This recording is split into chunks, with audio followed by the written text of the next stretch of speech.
দেশের স্বার্থে কি দরকার? আইনকে আইনের মতো চলতে দিতে হবে। সো বর্তমানে ইলেকশন কমিশন স্বাধীন ভাবার কোনো কারণ নাই। তো ফেইলরটা তো রাজনৈতিক ফেইলর, এটা আমাদের রাজনীতিবিদদেরই নিতে হবে। প্রশাসনকে দায় দিয়ে লাভ নেই। প্রশাসন কাদামাটির মতো। আজকে সেই সময় যারা দায়িত্ব পালন করেছে, আপনি বলছেন বর্তমান নির্বাচন কমিশন ফেয়ার হবে কিনা, বর্তমান নির্বাচন কমিশনে এই মবের বেড়ে যেতে পারবে না আপাত দৃষ্টিতে। এর মধ্যে তো হুমকি শিকার হচ্ছে। এবং আমরা দেখলাম যে আওয়ামী লীগের ব্যানের যে টেম্পোরারি অর্ডারটা কয়েক ঘন্টার মধ্যে নির্বাচন কমিশন টেম্পোরারি অর্ডারকে কিন্তু ইমপ্লিমেন্ট করে ফেলেছে। যদিও সৌদি সম্পত্তি ডক্টর ইউনূস স্যার বলেছেন যে ইলেকশন কমিশন চাইলে ব্যান করবে, ইলেকশন কমিশন চাইলে রাখবে। আসলে কথাটা হওয়া ছিল মব চাইলে ইলেকশন কমিশন রাখবে, মব না চাইলে ইলেকশন কমিশন রাখতে পারবে না। সো বর্তমানে ইলেকশন কমিশন স্বাধীন ভাবার কোনো কারণ নাই। যে দেশে মব থাকবে সে দেশে কেউ স্বাধীন না, সে দেশে কেউ দায়িত্ব পালন করতে পারবে না। আসলে যেটা ঘটেছে বাংলাদেশে এখন ক্লস্ট্রোফোবিয়া, সবার মধ্যে ভয়, সব সেক্টর ভয়ে আছে। স্বাধীন দেশে, নিজের দেশে আমরা ভয় থাকবো? রাস্তায় চলতে ভয়, কথা বলতে ভয়, পত্রিকা লিখতে ভয়, কেউ তার স্বাধীন মত প্রকাশ করছে না। এবং একটা অপ্রোপরিয়াম সিস্টেম, হস্টিলিটি কন্টিনিউয়াস। আন্দোলনকারীর সাথে আগের রিজিমের একটা হস্টিলিটি, আবার আন্দোলনকারীদের মধ্যে এখন হস্টিলিটি শুরু হয়ে গেছে।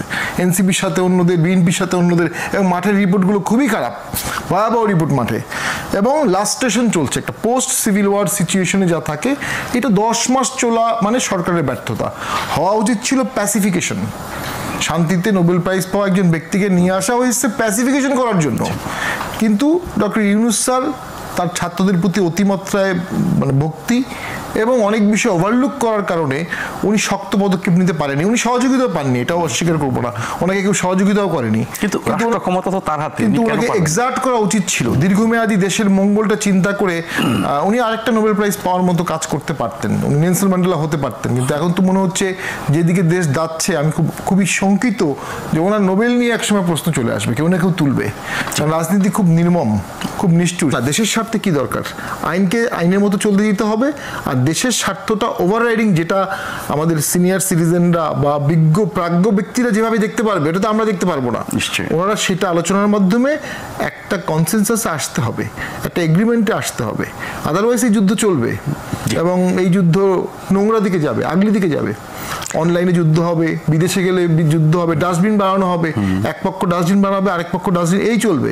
এবং জাতি হিসাবে আমরা ডাস্টবিনের খবর এক বিদেশ পর্যন্ত চলে গেছে।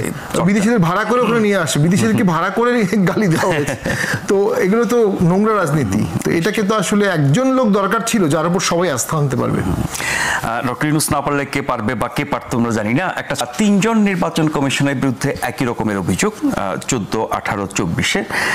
তার মধ্যে একজনের এই অবস্থা, বাকি 2 জন নিশ্চয়ই এখন আতঙ্কে আছেন। একজন সাবেক নির্বাচন কমিশনার, যদি তিনি আইনের দৃষ্টিতে অপরাধী হয়ে থাকেন, তার আইনি প্রক্রিয়ার মধ্য দিয়ে তার বিরুদ্ধে আপনার ব্যবস্থা নেওয়া যেতে পারে, মামলা হতে পারে, বিচার হতে পারে। কেএম নুরুল যে অবস্থা শিকার হয়েছেন, বাকি 2 জন কোন অবস্থায় আছেন আমরা ঠিক জানি না। কিন্তু এরকম আরো অনেকের বিরুদ্ধে আমরা হরহামেশাই শুনি ফ্যাসিবাদের দোসর, যাকে তাকে ফ্যাসিবাদের দোসর। আপনি যদি একটু সমালোচনা করেন, উচিত কথা, সত্য কথা বলেন, ফ্যাসিবাদের দোসর। তো ফ্যাসিবাদের দোসর বানিয়ে তো আমরা সমাজের যে কোনো ব্যক্তিকে যে কোনো ক্ষেত্রে এরকম অবস্থা স্বীকার করতে পারি। সরকার বিবৃতি দিচ্ছে, সহ্য করা হবে না, মানা হবে না, আইনের শাসন ইত্যাদি ইত্যাদি, কিন্তু কোনো ব্যবস্থা এখন পর্যন্ত আমরা দেখছি না। এক্ষেত্রে আপনিও একটি রাজনৈতিক দলের প্রতিনিধিত্ব করেন, রাজনৈতিক দলগুলো সংস্কার নিয়ে খুব ব্যস্ত, কিন্তু এই বাস্তবতা নিয়ে কি কোনো কথা হয় আপনাদের এইসব সংস্কার আলোচনায়? হয়, দুটো বিষয় আমরা এখন খুবই জোরের সঙ্গে বলছি। পরিবর্তনের নামে অধঃপতন আমরা চাই নাই। আর 2, সংস্কারের নামে অতীতের ধারাবাহিকতা রক্ষা করা, সেটাও কিন্তু ভবিষ্যতে যে কোনো অভ্যুত্থানকে প্রশ্নবিদ্ধ করবে। সংস্কার তো ভবিষ্যতের বিষয়, বর্তমান নিয়ে আপনারা আলোচনা। সেটাই বলছি যে এখন যে কাজটা হচ্ছে, ধরুন কি বিপুল প্রত্যাশা নিয়ে মানুষ রাস্তায় নেমেছিল না? সেই মানুষের প্রত্যাশাগুলোকে যারা এইভাবে ধ্বংস করে দিচ্ছেন, এরা শুধু তো নিজের ক্ষতি করছেন কিংবা সমাজের ক্ষতি করছেন এইভাবে ভাববো না। ভবিষ্যতেও যে কোনো অন্যায়ের প্রতিবাদ করার আগে মানুষ কিন্তু ভাববে যে আগেও এরকম হয়েছিল, ফলাফল তো এই দেখেছি। ফলে মানুষকে হতাশ করার কোনো অধিকার তো কারো নাই। এরা কিন্তু এইভাবে যদি বলি যে আগের যে নির্বাচন কমিশন তার উপর অর্পিত দায়িত্ব তিনি পালন করেননি বলে তাকে আমরা শাস্তির মুখোমুখি করতে চাই, তাহলে অভ্যুত্থানের পরে আমরা যারা আছি আমাদের উপর তো কিছু অর্পিত দায়িত্ব আছে। সে অর্পিত দায়িত্বটা কি? আগের মতো করে দেশ পরিচালনা করা। সে দায়িত্ব পালনের ব্যর্থতার জন্য ভবিষ্যতে আপনাদেরকে তো আমাদের অভিযুক্ত হতে হবে এবং মানুষ বলবে যে আপনারা কি পরিবর্তন করলেন ভাই, আপনাদের পরিবর্তনের জায়গায় তো অধঃপতন দেখলাম। ফলে আমরা মনে করি রাজনৈতিক দল এই ব্যাপারে আমরা সোচ্চার হওয়া দরকার। ক্ষমতা মানে জবাবদিহিতা, ক্ষমতা মানে কিন্তু লুটপাটের ক্ষমতা না, ক্ষমতা মানে কিন্তু কণ্ঠরোধের ক্ষমতা না, ক্ষমতা মানে কি অন্যকে সরিয়ে দেওয়ার ক্ষমতা না, ক্ষমতা মানে হচ্ছে জবাবদিহি, যে আমি যা করছি এটা আমার কাছে ঠিক মনে হলেও আপনার কাছে যদি ঠিক মনে না হয়, আপনি আমাকে প্রশ্ন করলে আমি তখন নিজেকে শুধরে নেব। এই শুধরে নেওয়ার ক্ষমতাটাও কিন্তু একটা ক্ষমতা। এই জন্য বলে ক্ষমতার সঙ্গে দায়িত্বটা ওতপ্রোতভাবে যুক্ত এবং এটার জন্য একটা গণতান্ত্রিক সংস্কৃতি লাগে। যদি এই ধরনের ঘটনা ঘটতে থাকে, মব সংস্কৃতি কিন্তু আসলে গণতান্ত্রিক সংস্কৃতির বিরুদ্ধে, এবং এটা যদি চলতে থাকে তাহলে যারা বাংলাদেশে গণতন্ত্র প্রতিষ্ঠা করতে চান তাদের সতর্ক হয়ে যাওয়া উচিত। এর মধ্য দিয়ে গণতন্ত্র প্রতিষ্ঠা হবে না, বরং এর মধ্য দিয়ে চোখের পরিবর্তে চোখ, এই নীতিটাই প্রতিষ্ঠিত হবে। একসময় গান্ধী বলেছিলেন না যে চোখের পরিবর্তে চোখ, চোখের বদলা চোখ। এটা শুনতে খুব ভালো লাগে, কিন্তু এইটাকে যদি কেউ চর্চা করতে চায় তাহলে পৃথিবীটা একদিন অন্ধের পৃথিবীতে পরিণত হবে, কারণ প্রত্যেকে তো প্রত্যেকের চোখ তুলে নেবে। তা আমরা কি চোখ তুলে নেওয়ার সেই জায়গায় আছি, নাকি চোখ খুলে দেখতে চাই যে কাজ আগের শাসনামলে অন্যায় ছিল সেই কাজ যদি এই শাসনে হয় তাকেও যদি অন্যায় বলতে পারি তখন বুঝতে হবে যে আমার ভিতরে গণতান্ত্রিক চেতনা আছে। আর যদি যে কাজ আগের সরকারের আমলে হয়েছিল সেই কাজ আমার সময় হলে আমি এটাকে জাস্টিফাই করি, তাহলে বুঝতে হবে সেই স্বৈরাচারের ভূত তো আমার মধ্যেই আছে। ফলে দোষর যদি বলতে হয় তাহলে তারাই তো হচ্ছে সত্যিকারের দোষর যারা আগের মতো করে এই দেশটা পরিচালনা করতে চায়। ফলে আমার মনে হয় এই বিতর্কগুলো থাকা উচিত। একটা আতঙ্কের পরিবেশ তৈরি হয়েছে, একটা ভয়ের সংস্কৃতি আবার তৈরি হয়েছে। আগে ছিল প্রশাসনিক ভয়, একটা নিয়ন্ত্রিত স্বৈরাচার, এখন হচ্ছে অনিয়ন্ত্রিত স্বেচ্ছাচার। তাহলে এই দুটোই কিন্তু গণতন্ত্রের জন্য ভয়ানক বিপদ। আমরা এই দুটোর বিরুদ্ধেই জনগণকে দাঁড়ানোর যেমন আহ্বান জানাই, পাশাপাশি এটাও মনে করি যে এই যে মানুষের মধ্যে কান পাতলে কিন্তু শোনা যায় দুই ধরনের হাহাকার।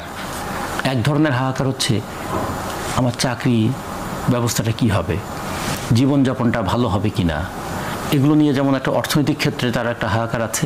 আর্ট আছে, আমার মেয়েটা স্বাধীনভাবে পথ চলতে পারছে তো, আমি বাইরে যে কোনো সময় 10 জন মানুষ এক জায়গায় একত্রিত হয়ে হঠাৎ করে একটা কথা তুলে আমি তার অনুভূতিতে আঘাত করেছি এই কথা বলে আমাকে যে ওখানে হেনস্থা করবে না, এবং হেনস্থা করলে আমি যে কোনো প্রতিকার পাবো কি না, এই জায়গায় তো মানুষ পড়ে গেছে না।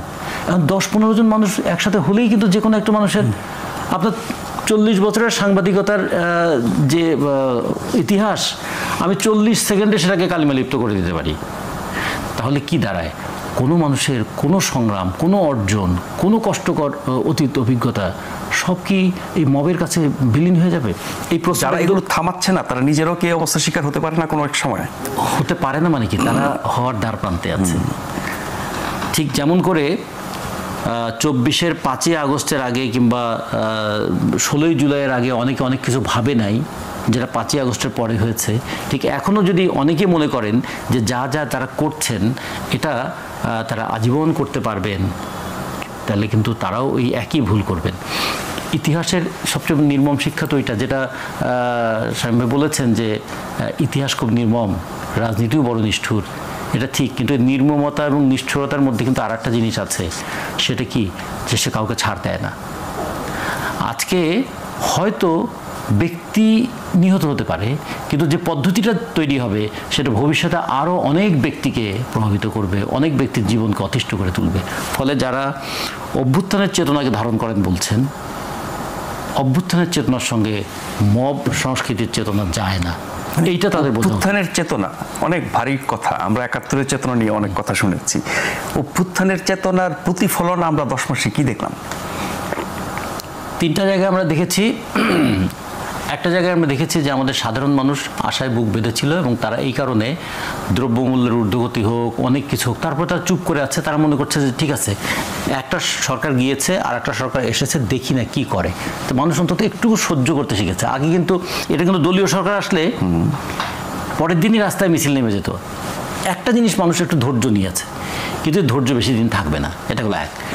2 নম্বর হচ্ছে, যদি এরকম মনে হয় যে রাজনীতি এবং দুর্নীতি হাত ধরাধরি করে চলেছে, আমরাও যেহেতু এখন রাজনীতি করার একটা সুযোগ পেয়েছি, ফলে আমরাও দুর্নীতি করার অবাধ সুযোগ পাবো এবং তার প্রতিফলনে কিছু আমরা দেখছি।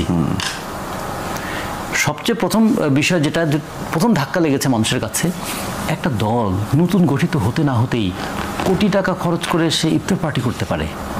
একটা দল, সে দলটা গঠিত হওয়ার আগেই তাদের নেতাদের কাছে গাড়ি নিয়ে অনেকে উপস্থিত হতে পারে। তাহলে কেন গাড়ি নিয়ে উপস্থিত হয়? তাহলে যারা গাড়ি নিয়ে উপস্থিত হয় তারা ভবিষ্যতে তাদের কাছ থেকে কি প্রত্যাশা করে, আর জনগণ তাদের কাছে কি প্রত্যাশা করে? তো এইটাও কিন্তু অভ্যুত্থানের পর একটা আমরা দেখলাম ঘটনা। আর একটা যে ঘটনাটা মানে একদম ঘটেই যাচ্ছে, সেটা হলো ওই যে কোনো যুক্তি, যে কোনো প্রশ্নকে ধামাচাপা দেওয়ার জন্য অথবা প্রশ্নটাকে ঘুরিয়ে দেওয়ার জন্য একটা যে মবের সংস্কৃতি তৈরি করা হয়েছে, এটা কিন্তু একটা বলবো যে আতঙ্কের বিস্তার ঘটিয়ে যুক্তির পথটাকে বন্ধ করে দেওয়া।